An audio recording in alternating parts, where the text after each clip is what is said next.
அனைவருக்கும் வணக்கம். இந்த வீடியோவில் நாம் திட்டநிலை பாடத்தை பற்றி ஏற்கனவே ஒரு சில கருத்துக்களை பகிர்ந்துக்கிட்டோம். இந்த வீடியோவில் நாம் பார்க்க போகிற முக்கியமான விஷயம் இந்த படிக வடிவமுடைய திடப்பொருள் வகைப்படுத்துதலில் அயனி படிகங்களை பற்றி இதுக்கு முன்னாடி உள்ள காணொலியில் பார்த்துட்டோம். இப்போ நாம் பார்க்க போகிறது இரண்டாவதாக உள்ள சக பிணைப்பு படிகங்கள்.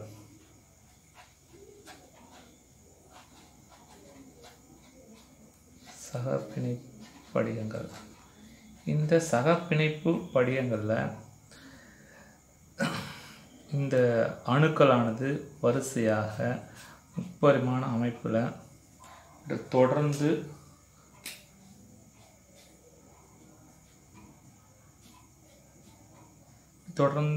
தன்னுடைய பிணைப்பை உருவாக்கி சகப்பிணைப்புகளால் இணைக்கப்பட்டிருக்கும். பிணைப்புகளால் பேர் என்ன சொன்னோம்னா சகப்பிணைப்புகளால் பிணைக்கப்பட்டிருக்கும். சகப்பிணைப்பு படிகங்களில் அணுக்கள் முப்பரிமாண அமைப்பில் வரிசையாக சகப்பிணைப்புகளால் பிணைக்கப்பட்டிருக்கும் அவ்வகையான படிகங்கள் சகப்பிணைப்பு படிகங்கள். எடுத்துக்காட்டு பார்த்தோம்னா நம்ம புக்கில் படம் போட்டிருக்காங்க. வைரம். இவை பெரும்பாலும் இந்த சகப்பிணைப்பு கடினமாக உள்ளது மற்றும் இவை அதிக உருகுநிலை உடையவை. பொதுவாக இவை மிக குறைந்த வெப்ப மற்றும் மின் கடத்துத்திறனுடையவை. குறைந்த எடுத்துக்காட்டு வைரம். குறைந்த வெப்ப மற்றும் மின் கடத்தும் திறன்.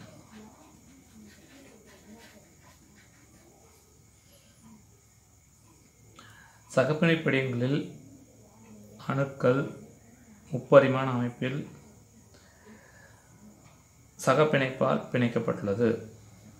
இவ்வகையான படிகங்கள் சகப்பிணைப்பு படிகங்கள் எடுத்து அழைக்கப்படுகிறது. எடுத்துக்காட்டு வைரம். இவை குறைந்த வெப்ப மற்றும் மின்கடத்திறன் பெற்றவை. பொதுவாக சகப்பிணைப்பு படிகங்கள் கடினமானவை. இந்த கருத்துக்கள் இந்த சகப்பிணைப்பு படிகங்களை படிக்கிறதுக்கு போதும். அடுத்ததாக நம்ம படிக்க போகிற மூன்றாவது படிகம் எது அப்படின்னா மூலக்கூறு படிகங்கள். மூலக்கூறு படிகங்கள் அப்படின்னு சொல்லும் பொழுது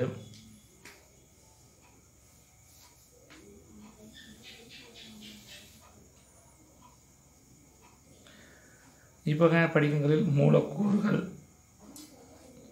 வரிசையாக அடுக்கப்பட்டிருக்கும்.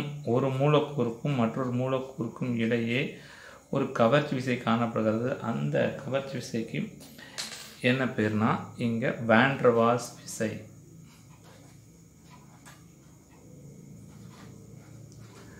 மூலக்கூறுகள் வரிசையாக அடுக்கப்பட்டிருக்கும். இந்த மூலக்கூறுகளிடையே வான் டெர் வால்ஸ் விசை காணப்படுகிறது. இந்த வான் டெர் வால்ஸ் விசையானது வலிமை குறைந்தது.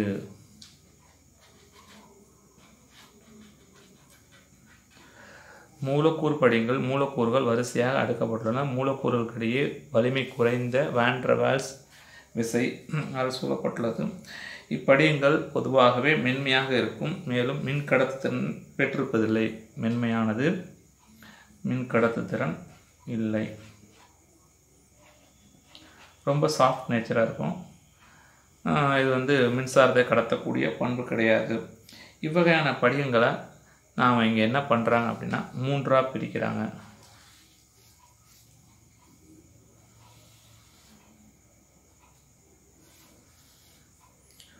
ஒன்று, இரண்டு, மூன்று. மூன்றில் முதல் படிகம் என்ன அப்படின்னு சொன்னோம்னா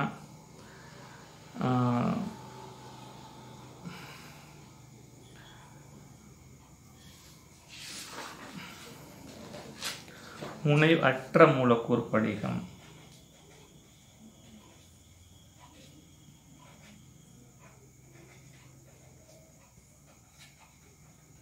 இவ்வகை படிகங்களில் முனைவற்ற மூலக்கூறுகள் வரிசையாக அடுக்கப்பட்டுள்ளது. இவ்வகையான அடுக்கப்பட்ட மூலக்கூறுகளுக்கு இடையே ஒரு பிணைப்பு காணப்படுகிறது. அது என்ன பிணைப்புனா லண்டன் விசை. வலிமை குறைந்த லண்டன் விசை காணப்படுகிறது. முனைவற்ற மூலக்கூறு படிகங்களில் மூலக்கூறுகள் வரிசையாக அடுக்கப்பட்டு மூலக்கூறுகளுக்கு இடையே ஒரு வலிமை குறைந்த லண்டன் விசை காணப்படுகிறது. இவை குறைந்த உருகுநிலை உடைய முக்கியமான பண்பு பார்த்தீங்கன்னா இது குறைந்த உருகுநிலை உடையது, சீக்கிரமாக உருகிடும். குறைந்த உருகுநிலை உடையது. மேலும் இவை திரவங்களாகவும் வாயுக்களாகவும் காணப்படுகிறது. எடுத்துக்காட்டு நாப்தலின், ஆந்த்ரசின்.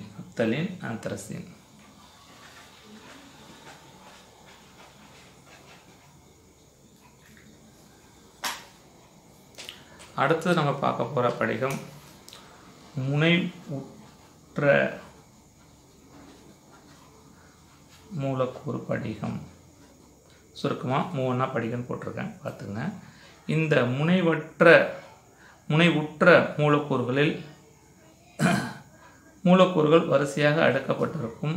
இந்த ஒவ்வொரு மூலக்கூறும் முனைவுத்தன்மையுடைய சகப்பிணைப்பால் உள்ள மூலக்கூறுகள் இந்த இடத்துல இருக்கும். இந்த இடத்துல இருக்கக்கூடிய எல்லா மூலக்கூறுகளும் முனைவுத்தன்மை அடைந்த சகப்பிணைப்பு மூலக்கூறுகள் இருக்கும். இந்த மூலக்கூறுகளுக்கு இடையே முனைவுத்தன்மையுடைய சகப்பிணை மூலக்கூறுகள் இருக்கும். மூலக்கூறிலே முனைவு சகப்பிணைப்பு இருக்கும். இந்த மூலக்கூறுகளுக்கு இடையே ஒரு வலிமையான என்ன விசை காணப்படுகிறது? இருமுனை கவர்ச்சி விசை. இந்த மூலக்கூறுகளுக்கு இடையே என்ன விசை காணப்படுகிறதுனா இருமுனை டைபோல் இன்ட்ராக்ஷன் அப்படிம்பாங்க. இருமுனை கவர்ச்சி விசை காணப்படுகிறது. முனைவுற்ற மூலக்கூறுகளில் சகப்பிணைப்பு இலவகையான முனைவுற்ற சகப்பிணைப்பு உள்ள மூலக்கூறுகள் அமைந்துள்ளன. இந்த மூலக்கூறுகளுக்கிடையே இருமுனை கவர்ச்சி விசை காணப்படுகிறது. இவை முனைவற்ற மூலக்கூறுகளை விட சற்று கடினமானவை. இவற்றினுடைய உருகுநிலை அதிகம். எடுத்துக்காட்டு திட கார்பன் டை ஆக்சைடு, திட கார்பன் டை ஆக்சைடு மற்றும் திட அமோனியா. இந்த முனைவற்ற மூலக்கூறு படிகம், இன்னொன்று முனைவுற்ற மூலக்கூறு படிகம். கடைசியாக உள்ள படிகம் என்னென்னா 3 ஹைட்ரஜன் பிணைப்பால் உள்ள படிகம்.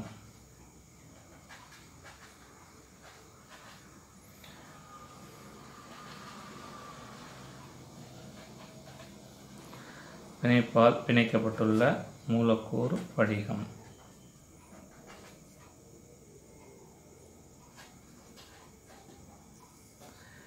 இப்போ உங்களுக்கு திட நிலையில் நீர், பனிக்கட்டி இப்படி மூலக்கூறுகள் இருக்குன்னா H2O. இப்போ இந்த H2Oவில் O இப்படி இருக்குது, H இப்படி இருக்குது.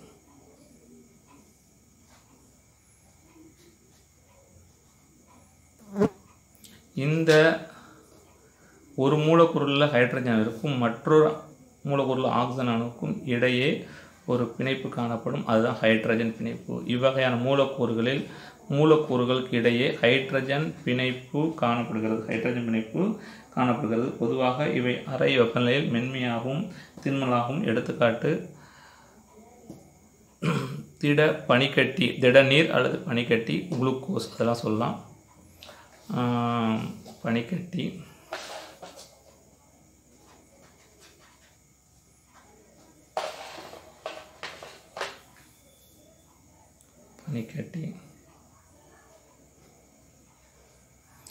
அப்புறம் நம்ம என்ன சொல்லலாம், இதில்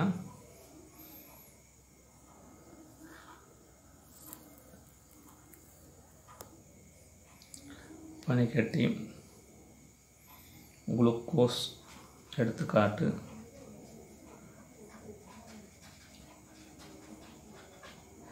யூரியா, குளுக்கோஸ்.